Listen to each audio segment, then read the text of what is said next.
What's going on, guys? My name is Tommy. Welcome back to the channel and welcome back to another episode of Wednesday Afternoon Worship.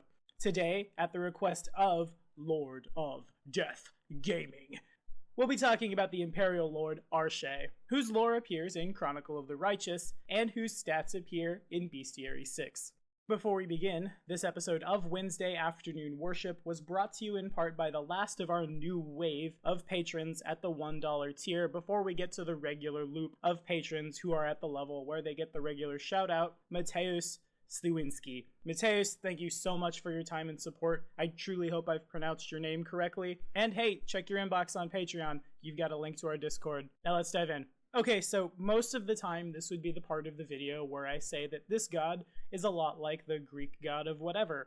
This god is a lot like the concept of Buddhism. This god is XYZ. Today we have to have a little bit of real talk on the matter because ARSHAE is less the Pathfinder equivalent of Zeus or Odin, and instead is about representation. Because in fact, ARSHAE is about transgender representation in role-playing games. I'm sure there's going to be some people out there in internet land that turn their noses up at this, but really, honestly, if that happens to be you, I think you should look inside at your own life.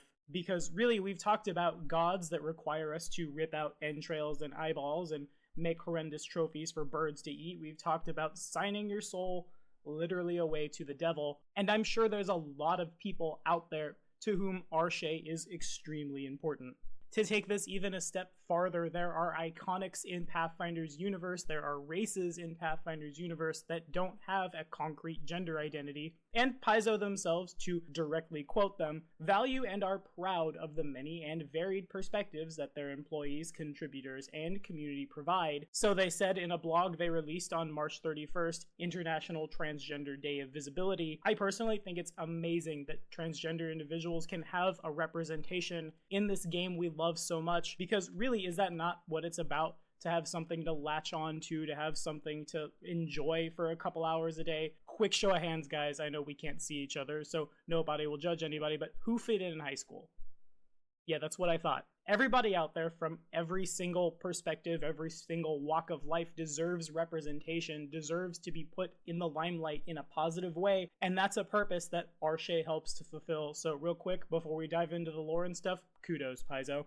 ARSHAE inspires passion and comforts the repressed, and perhaps no Imperial Lord is rendered in art as often as ARSHAE is. Their form suggests the best traits of both the masculine and the feminine. The Imperial Lord's body is physically ideal with a flawless combination of lean muscle and soft curves. Their face is a study in perfection, and some claim that those who look directly on the being's countenance can never be satisfied with mortal beauty ever again. ARSHAE wears gossamer clothing which constantly swirls around their form. Mix that in with their gray and blue wings, fluttering gracefully, it appears as if ARSHAE is constantly part of an eternal dance. To the spirit of abandon, freedom matters the most, but not simply freedom of the body. ARSHAE espouses utter liberation of the soul and encourages mortals to abandon needlessly constraining beliefs. ARSHAE's influence guides mortals to experience love and sexuality in whatever manner they desire, provided of course that the experience is harmless or mutually agreed upon. Individuals who experience deep misery as a result of repression or yearning will sometimes find a soft gray feather, jeweled bangle, or scrap of gossamer fabric on their beds as a sign of hope from ARSHAE themselves. ARSHAE's worshippers believe that one's gender and role in society are not tied to one's physical form. ARSHAE's faithful often dress and behave as members of the opposite sex or another defined gender role in societies where there are multiple, for months, years, or even decades, believing that this experimentation is the best way to overcome repression and understand true freedom. After this pilgrimage is complete, these devotees choose the gender identities they decide best suits them. ARSHAE is neutral good. Their domains are charm, good, liberation, and strength. Good on you, Paizo. With the subdomains Agathian, freedom, love, lust, as well as self-realization, liberation, and self-realization, strength. Their favorite weapon is the flail, and their symbol, a reclining figure, draped in multicolored sashes. ARSHAE'S deific obedience is a little on the not safe for work side, and I know when we started this series, it was discussed that some of these would be leaned away from, but you know, again a couple weeks ago when we talked about Pazuzu. And hey, if you missed that, you can follow this card right here to learn all about the Demon Lord of the Wind. Ripping people's organs and eyes and tongue and stuff out and hanging them up for carrion birds to eat is pretty gruesome, and also probably worse because, you know, if you turn the corner in real life and you find that, you're probably going to lose your mind as well as like your lunch. So with no further ado, ARSHAE'S obedience requires us to achieve sexual release by yourself or with one or more partners. Praise the most beautiful aspect of yourself and any partners allowed, and offer a prayer to ARSHAE while still naked. In return for this, you gain a +4 sacred bonus on charisma checks and charisma-based skill checks when interacting with an intelligent creature who could be sexually attracted to you. ARSHAE doesn't have the Exalted, Evangelist, or Sentinel boons like a lot of gods do. We just have the one tree to run up. In return for our deific obedience to ARSHAE, we can cast Disguise Self thrice a day, Mirror Image twice a day, or Charm Monster once a day. At 16th level, we gain an armor bonus equal to our charisma modifier, minimum 1, whenever we wear revealing clothing and no armor, and at 20th level we can cast Freedom once a day. That's not bad for a lot of characters that don't wear armor. Of course, it's not something like an untyped bonus or a dodge bonus, so it won't stack with your bracers of armor, but it also means you don't have to buy one of the most expensive items in the game. Also, again, and I may be wrong on this, we could enchant our revealing clothing with a +5 enhancement bonus to our armor to tick that up by 5, and if our charisma's high, looking at you, oracles, bards, sorcerers, this can help us, you know, not get shot in the face and die, so I'm totally down. ARSHAE doesn't have a paladin code, but ARSHAE is neutral good within one step of lawful good, so it tracks that there are paladins out there that would worship the spirit of abandon. In the spirit of filling in blanks that Paizo may leave as we transition from Pathfinder 1st to Pathfinder 2nd, much like we did with Pazuzu, as we also will moving forward, and eventually we'll retcon all the gods that we talked about that didn't have this in previous videos. Real quick, here's a paladin code for your followers of ARSHAE. If you think I could do this a little better, or you have your own tenets you'd like to add, as always, throw them in the comments. Hey, you know, maybe we'll publish these one day. Paladins of ARSHAE, I imagine, would probably roam the land in search of those who are oppressed, in search of those who aren't living their life in the way they want to, and would strive to grant freedom to those in need. I believe the Paladin Code would look something like this. Freedom matters the most, both freedom of the body and liberation of the soul. I will encourage those I meet to seek freedom above all other virtues. I believe that gender and roles in society are not tied to physical form. I will dress and behave in the gender role I feel is correct for me, and I will encourage others to do the same. I will inspire passion and comfort the repressed everywhere I travel, and I will be the voice for those who feel they are too downtrodden to have a voice of their own. Life is a pilgrimage of the self, and each day of that pilgrimage brings new experiences. I will never take a step back on that journey, especially if that step back would place myself or others in a state of repression. I will encourage those I meet to experience passion in whatever manner they desire, but I will seek out those who desire pleasure that is harmful and bring them to justice. And there you have it. Again, if you think you could do something a little different here, throw it in the comments below. And again, one day if we were to publish these, or even just kind of throw a PDF together and send it out to internet land for all of the Pathfinders like you and me to have and enjoy, I'd call that a win. For now though, let's take a look at ARSHAE'S character sheet, shall we? ARSHAE rings the bell at CR 29. ARSHAE is one of the most powerful things one will ever come across in Pathfinder. ARSHAE has a host of abilities, resistances, spell-like abilities, and I encourage those who would use ARSHAE as an encounter or use ARSHAE as some kind of powerful NPC in their world to get their hands on Bestiary 6 and look at them. For now though, we're just going to crack into those special abilities. The first of which is known as Adoration. The first time each round a creature attempts to attack ARSHAE, whether with a melee attack, a ranged attack, or a spell, that creature must succeed at a DC 40 will save, or hesitate and waste the action, losing the spell or daily use of an ability if that's applicable.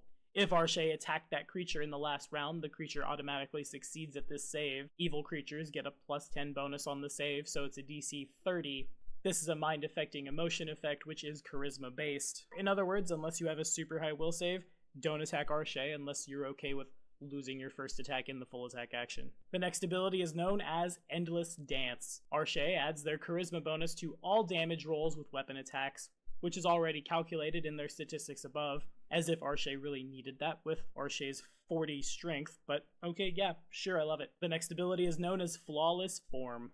ARSHAE exults in the body's full freedom of motion and the beauty of the physical form. Whenever wearing revealing clothing or no clothing and no armor, ARSHAE adds their wisdom bonus as an insight bonus to their armor class and their charisma bonus as a sacred bonus to their armor class. Again, already calculated, their armor class sits at a pretty respectable 48, which is just 1 point lower than the monster I benchmark all my encounters against, the great old one Cthulhu, whose AC is 49. Yeah, that might be one of the highest armor classes in Pathfinder.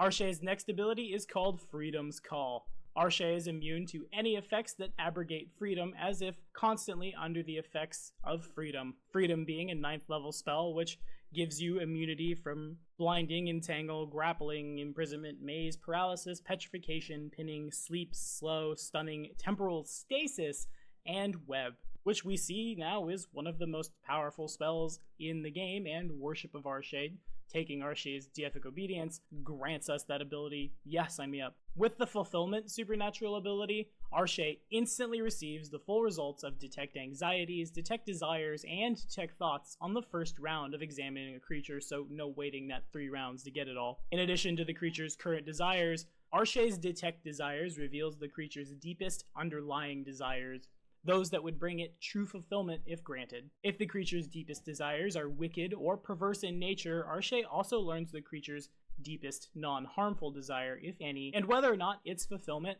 might help the creature skew the darkness constraining its heart. ARSHAE can produce an effect within the bounds of Wish without spending a use of the daily spell-like ability. By the way, ARSHAE can cast that once a day, but only to help grant a creature fulfillment as determined by this ability, and only once per creature. Participating in a creature's fulfillment and release from needless constraints is a religious and often sexual experience for both parties. For 24 hours afterward, both ARSHAE and the fulfilled creature receive a +4 morale bonus on ability checks, attack rolls, damage rolls, saving throws, and skill checks, as well as their caster level. In addition, you've just redeemed the bad guy. In addition, somebody's character in some game will feel better about themselves. It's a one-way ticket to solving all those backstory problems. I'll take it. The next ability we're going to talk about is called Nomadic.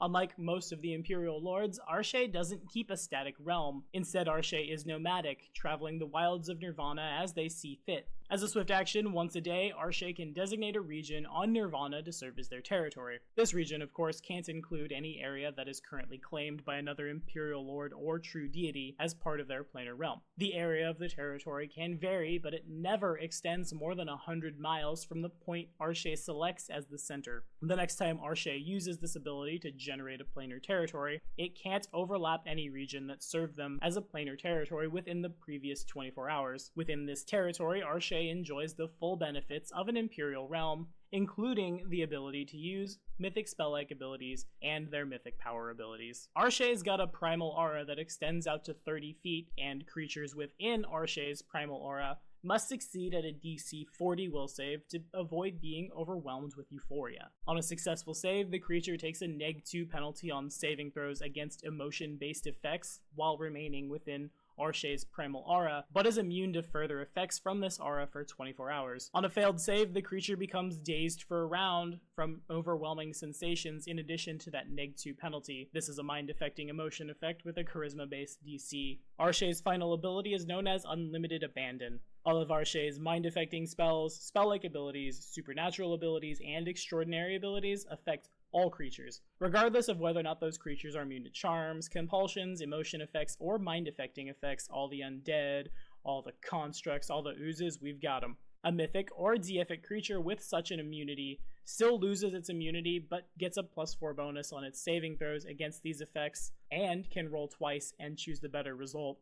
So yeah, even the gods aren't immune to ARSHAE's power. Yeah, they're gonna get a bonus. Yeah, they're gonna roll with advantage, but they could still fail. That's how awesome ARSHAE is, to say nothing of the player characters and whatever, like, necromantic minions they might throw ARSHAE's way. So if I were to use ARSHAE as an encounter, I think I would use ARSHAE as an encounter as a last resort, because ARSHAE is more about helping people out, bringing the evil characters into atonement, helping them fulfill their desires, helping their hearts grow 5 sizes that day, as it were. Of course, this is definitely a deity I would not anger, because this deity still has a 40 strength, is still swinging a +5 disrupting holy merciful flail at you for 1d8 plus 33. Eventually the non-lethal damage will tick over to lethal, guys. ARSHAE'S got Pounce with 2 wings and a slam as well. So there's a lot of attacks going on, there's a lot of spells.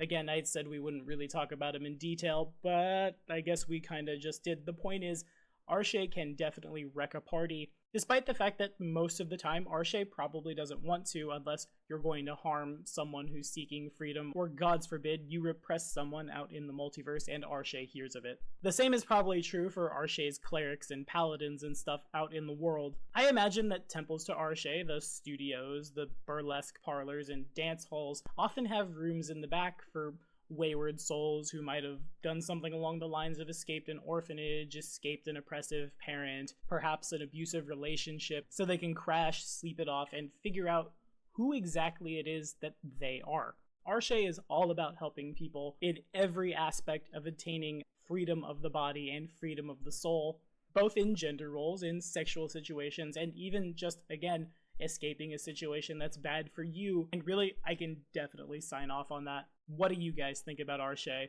Have you used ARSHAE in your campaigns? Have you ever played a cleric who worshipped ARSHAE? Or have you ever played a character in a tabletop RPG that was a different gender or gender identity than you yourself are?